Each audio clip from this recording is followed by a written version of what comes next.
brought to you by Infinix.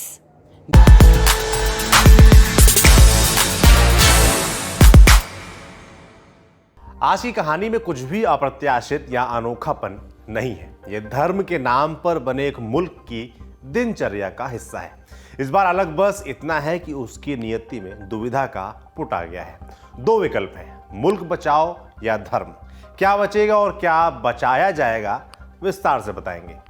नमस्ते, मेरा नाम सौरभ है और आप देखना शुरू कर चुके हैं लल्लन टॉप का अंतर्राष्ट्रीय प्रसंगों से जुड़ा रोजाना का कार्यक्रम दुनियादारी। Brought to you by Infinix.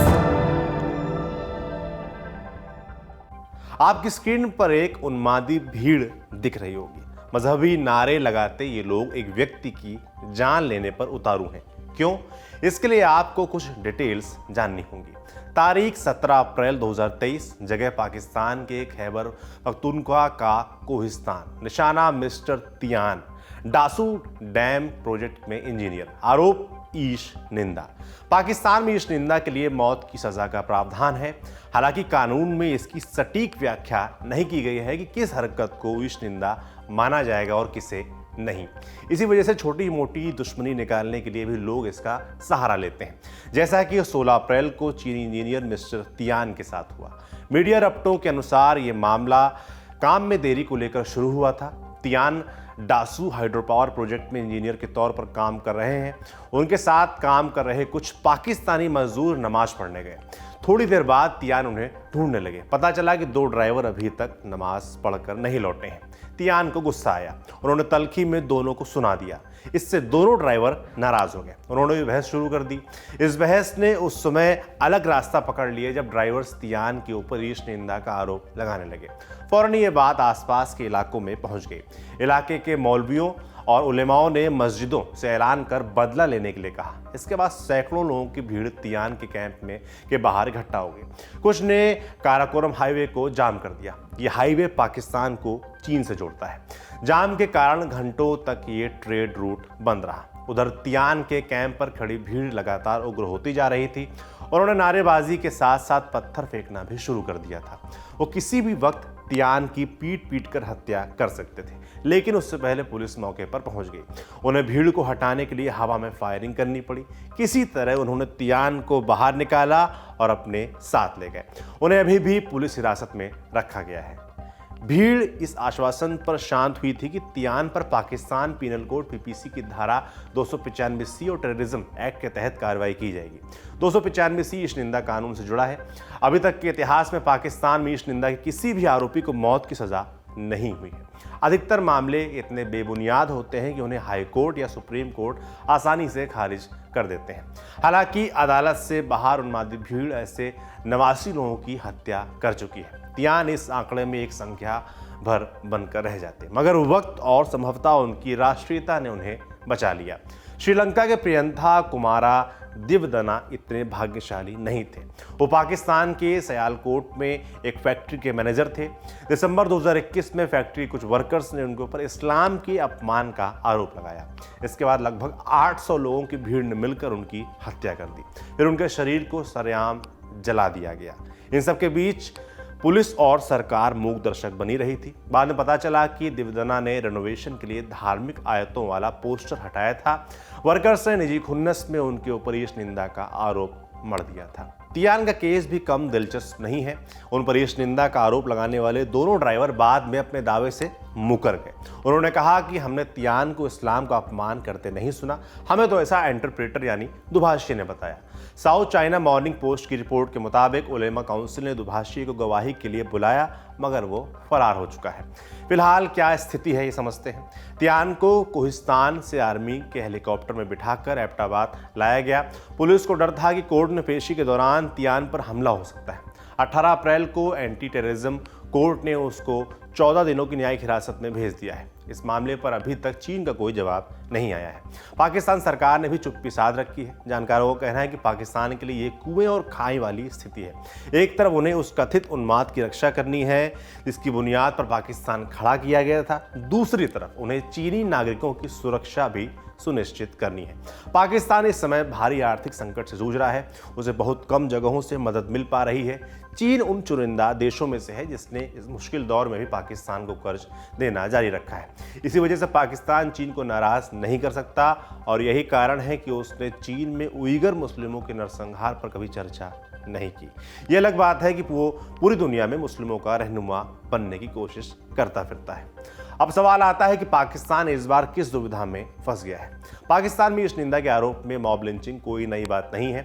Centre for research and security studies CRSS के मुताबिक 1947 से 2021 के बीच इस निंदा के 1415 मामले दर्ज किए गए। कभी किसी आरोपी को मौत की सजा नहीं दी गई, लेकिन अदालत के बाहर 89 लोगों की हत्या हो चुकी है। कई बार पाकिस्तान में हाई कोर्ट और सुप्रीम कोर्ट इस निंदा कानून को अमानवीय बता चुके हैं। कई दफ़ा इसको हटाने की मांग भी उठ चुकी है, लेकिन कभी किसी सरकार को ऐसा करने की हिम्मत नहीं हुई। इस बार मामला चीन का है। पिछले कुछ समय से पाकिस्तान में चीन के खिलाफ असंतोष बढ़ा है। दरअसल दोनों देशों के बीच अप्रैल 2015 में चीन पाकिस्तान इकोनॉमिक कॉरिडोर CPEC पर समझौता हुआ था। ये चीनी राष्ट्रपति शी जिनपिंग के one belt one road OBR का हिस्सा है। CPEC के तहत पाकिस्तान में 50 से अधिक इंफ्रास्ट्रक्चर प्रोजेक्ट्स पर सहमति बनी। वादा था कि इससे उद्योग बढ़ेगा, बंदरगाह विकसित किए जाएंगे, बिजली सस्ती होगी, पेट्रोल सस्ता मिलेगा, बढ़िया सड़क मिलेगी और नए रोजगार पैदा होंगे। लेकिन हुआ क्या? हुआ इसका उल्टा। मौजूदा समय में पाकिस्तान के हालात क्या हैं? United states institute of peace USIP की रिपोर्ट के मुताबिक दिसंबर 2022 में पाकिस्तान का कर्जा लगभग 10 लाख करोड़ रुपए का था। इसमें लगभग 2 लाख करोड़ रुपया चीन का है। चीन ब्याज और भुगतान में रियायत देने से साफ मना कर चुका है। पाकिस्तान में महंगाई भी लगातार बढ़ रही है। कहा गया था कि इंफ्रास्ट्रक्चर बेहतर होगा तो कच्चा तेल आना आसान हो जाएगा, इससे पेट्रोल डीजल के दाम कम होंगे। ये भी नहीं हुआ। CPEC में रोजगार की बात हुई थी, मगर स्थानीय लोगों को काम देने के बजाय चीन ने अपने नागरिकों को भर्ती किया है। इसको लेकर कई इलाकों में प्रोटेस्ट भी हुए हैं। बलूचिस्तान और खैबर में प्राकृतिक संसाधनों की लूट को लेकर कई संगठनों ने हिंसक रास्ता भी अख्तियार किया है। कुछ बड़ी घटनाएं जान लीजिए। नवंबर 2018 में बलूचिस्तान लिबरेशन आर्मी BLA ने कराची में कॉन्सुलेट पर हमला किया था। इसमें 4 लोगों की मौत हो गई थी। अप्रैल 2021 में पाकिस्तानी तालिबान ने चीनी राजदूत को निशाना बनाया था। इस हमले में राजदूत तो बच गए, लेकिन 5 अन्य लोग मारे गए। जुलाई 2021 में खैबर पख्तूनख्वा में विस्फोटक से भरी एक गाड़ी बस से टकरा गई। इस बस में चीनी मजदूर बैठे थे, उनमें से 9 की मौके पर ही मौत हो गई। अप्रैल 2022 में BLA ने कराची यूनिवर्सिटी में घुसकर 3 चीनी टीचर्स को बम से उड़ा दिया था। इसमें एक पाकिस्तानी ड्राइवर भी मारा गया था। ये तो कुछ चुनिंदा आतंकी घटनाएं हैं, लेकिन हालात इससे कहीं ज़्यादा बदतर हैं। कराची में चीनी दुकानदारों के खिलाफ प्रोटेस्ट की खबरें भी आती रहती हैं। मार्च 2023 में कराची पुलिस ने एहतियात के तौर पर कुछ दुकानों को बंद भी करवा दिया था। इस समय पाकिस्तान आर्थिक संकट के अलावा राजनैतिक झगड़े और आतंकवाद से भी जूझ रहा है। तहरीके तालिबान पाकिस्तान TTP ने संघर्ष विराम तोड़ने के बाद से कई खतरनाक आतंकी हमलों को अंजाम दिया है। फरवरी 2023 में TTP ने पेशावर में पुलिस लाइन की एक मस्जिद पर आत्मघाती हमला किया था। इसमें 150 से अधिक लोगों की मौत हुई थी। इसके बाद पंजाब पुलिस ने बयान जारी कर कहा था कि वे सभी चीनी नागरिकों को सुरक्षा नहीं दे सकते, इसकी बजाय वे प्राइवेट सिक्योरिटी हायर करने के लिए स्वतंत्र हैं। चीन सरकार कई मौकों पर पाकिस्तान को चेता चुकी है। वो कहती रही है कि हमारे नागरिकों को फुल प्रूफ सिक्योरिटी चाहिए और ये काम पाकिस्तान सरकार सुनिश्चित करवाए।